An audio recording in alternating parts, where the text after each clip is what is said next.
جب ہم ہی اچھے نہیں ہیں تو پھر رحمت کی چادریں تو نہیں تان دی جائیں گے ہمارے اوپر. یہ حکمران عذاب ہے ہمارے اوپر اور یہ ہمارے گناہوں کی سزا ہے. حجاج بن یوسف بصرے کا سخت گیر حاکم اپنے ہاتھ سے 70,000 لوگوں کو قتل کیا تھا.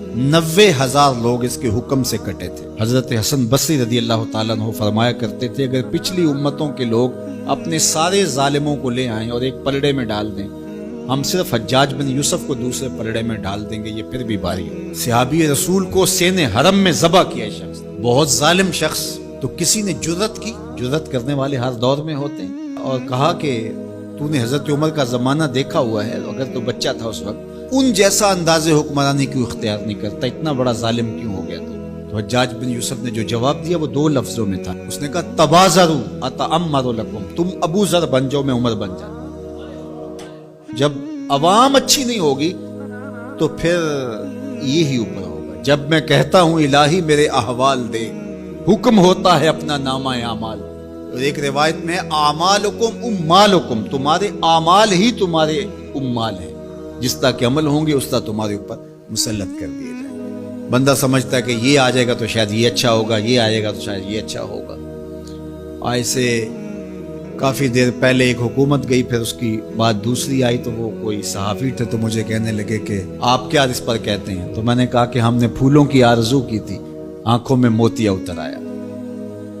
تو یہی ہوتا ہے، جب تک ہم خود اپنے آپ کو صحیح نہیں کرنا چاہیں گے اتنی دیر تک کچھ بھی نہیں ہوگا. اور دوسری طرف یہ جو نظام ہے اس وقت ہمارے اوپر مسلط، ہم با دل نخواستہ قبول کیے ہوئے ہیں، اور یہ مشق تھی کہ چلو اس کے ذریعے سے کوئی بہتری کا راستہ نکلے، لیکن 70 سال سے وہ کولو کے بیل کی طرح وہی مشق ہو رہی ہے. سیاستدانوں کو تو یہ مسئلہ ہے کہ جمہوریت بڑی مقدس ہوتی ہے، ہمیں تو کوئی مسئلہ نہیں ہے کہ ہم اس کے قصیدے پڑھتے پھریں.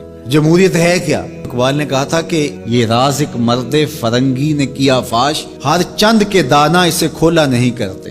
جمہوریت ایک طرز حکومت ہے جس میں بندوں کو گنا کرتے ہیں، تولا نہیں. چاہے ایک طرف 100 گدھے ہو جائیں اور دوسری طرف جو ہیں وہ سمجھدار ترین علماء ایک طرف ہوں، تو وہ گدھوں کی بات مانی جائے گی. جمہوریت تو یہی ہے نا. اور ہم صرف ملک کے معاملات کے اندر جمہوریت کی رٹ لگاتے ہیں، باقی معاملات کے اندر ہم نے کبھی جمہوریت نہیں دیکھی. جب بیٹے کا رشتہ کرنے لگتے ہیں تو گھر کے افراد کو بلا کے، رشتہ داروں کو بلا کے ووٹنگ کرواتے ہیں، یا صرف گھر کے 5-4 وہی جو صاحب رائے لوگ ہوتے ہیں وہی بیٹھ کے فیصلہ کرتے ہیں. میں اپنے اس ادارے کے اندر جو فیصلہ کرتا ہوں ووٹنگ تو نہیں کرواتا. آپ اپنی فیکٹری کے اندر جو فیصلے کر رہے ہوتے ہیں تو وہاں ووٹنگ تو نہیں کروا رہے ہوتے لوگوں کو. آپ جو بھی معاملات زندگی کے چلا رہے ہیں، رشتے کرتے ہیں بچوں کے، فیصلے کرتے ہیں، کوئی چیز خریدنی ہے، کوئی چیز بیچنی ہے، اس شعبے کے ماہرین کو بلا کے رائے لیتے ہیں، سمجھدار لوگوں کو بٹھا کر کے. اس وقت آپ کی کچن کیبنٹ بھی ہوتی ہے، سب کچھ ہوتا ہے اس وقت. اور یہ ملک اس قدر بے توقیر ہے کہ یہاں آپ اس شخص کی رائے لے رہے ہو کہ جو بریانی کی پلیٹ کے اوپر بک رہا ہے، اور آپ کہہ رہے ہیں کہ اس ووٹ کو بھی عزت ہونی چاہیے، اس کو بھی وقار ہونا چاہیے. کیا بات ہوئی آپ کی؟ ہماری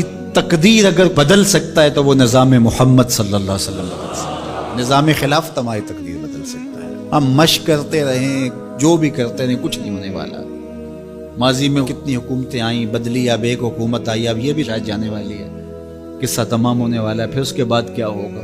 یہاں ایجنسیوں کے لوگ بھی موجود ہیں. میں میسج دیتا ہوں، کوئی ملک کے اندر سے سنجیدہ لوگوں کو اکٹھا کرے. 22 کروڑ کی عوام میں سے کوئی 100 آدمی بھی نہیں ملے گا جو دیانتدار بھی ہو، خیر خواہ بھی ہو اس ملک کا، اور باصلاحیت بھی ہو. ان لوگوں کو بٹھائیں اور کوئی 10-15 سال کے لیے ان کے سپرد کریں ملک، کوئی معاملے سیدھے کریں. غریب کے لیے تو زندگی اتنی تنگ ہو گئی ہے کہ خودکشی منع ہے شریعت میں، ورنہ لوگ خودکشی کر لیں. یہ حالات اگر یورپ میں ہوں، دیگر ممالک میں ہوں، تو وہ تو اجتماعی خودکشیاں کریں. یا ہمارا مذہب ہمیں روک رہا ہے اور ہم برداشت کر رہے ہیں اور صبر کر رہے ہیں. ہمارے مذہب نے ہمیں صبر کی تلقین کی ہے. ورنہ آپ گھر سے نکلتے ہیں، کوڑے کے ڈھیر پڑے ہوئے جگہ جگہ. لوگوں کے رویے کتنے کھردرے ہو گئے. رشتہ داریوں کے اندر باہمی الجھنیں، لڑائیاں، شر فساد، ایک دوسرے کی ٹانگیں کھینچنا. گلیوں بازاروں سے لے کر کے آپ اوپر کی سطح تک چلے جائیں، یہ معاشرہ نہیں رہا. یہ بے ہنگم ہجوم ہے، یہ وحشیوں کا ایک طبیلہ بن گیا ہے. انسانیت نام کی چیزیں تقریباً رخصت ہو چکی ہیں. یہ زندگی گزاری نہیں جا رہی، زندگی گھسیٹی جا رہی ہے. ہم اپنی لاشیں گھسیٹ رہے ہیں. زندگی میں طمانینت، سکون نام کی کوئی چیز ہی نہیں ہے. ہر بندہ ہاتھ ملاتے ہوئے دوسرے سے ڈر رہا ہے کہ پتہ نہیں یہ میرے ساتھ کیا کرنے والا ہے. یہ تو وحشیوں کا معاشرہ ہوتا ہے، انسانوں کا معاشرہ تو نہیں ہوتا. لوگ غریب سے غریب تر ہو رہے ہیں، اور چند لوگوں کے پاس دولتیں اتنی ہیں کہ ان سے شمار ہی نہیں ہو رہی. اور نفس کی کمینگی بھی ختم نہیں ہو رہی. کھا گئے لوگوں کو لوٹ کے, لوگوں کا خون چوس گئے. وہ کبھی آپ نے کوا دیکھا ہے جو بچے کے ہاتھ سے بھی روٹی چھین لیتا ہے؟ یہ ہمارے جو بچے ابھی پیدا ہونے والے ہیں ان سے بھی روٹی چھین چکے, اور آگے ان کی نسلیں ہماری آنے والی نسلوں کی روٹی چھیننے کی تیاریاں کر رہی ہیں. تو ہمیں اپنے آپ کو صحیح کرنا ہوگا, اور میں مشورہ دیتا ہوں میری یہ باتیں ضرور پہنچائیں کہ خدا را رحم کیجئے. جو اپنے بند کمروں میں بیٹھے انہیں نہیں پتا کہ لوگ کس طرح سسک سسک کے زندگی گزار رہے ہیں, کیا اذیت ناک زندگی ہے لوگوں کی. تو اس لیے خدا را اس ملک پر رحم کھائیں. جن کے پاس قوت نافذہ ہے وہ ضرور اس کو استعمال کریں, اور کوئی ایسا فیصلہ کیجئے کہ جو یہ پج مردہ معاشرہ پھر سے جی اٹھے, اور وہ ایک ہی راستہ ہے, اور وہ راستہ میرے حضور کا دیا ہوا راستہ ہے.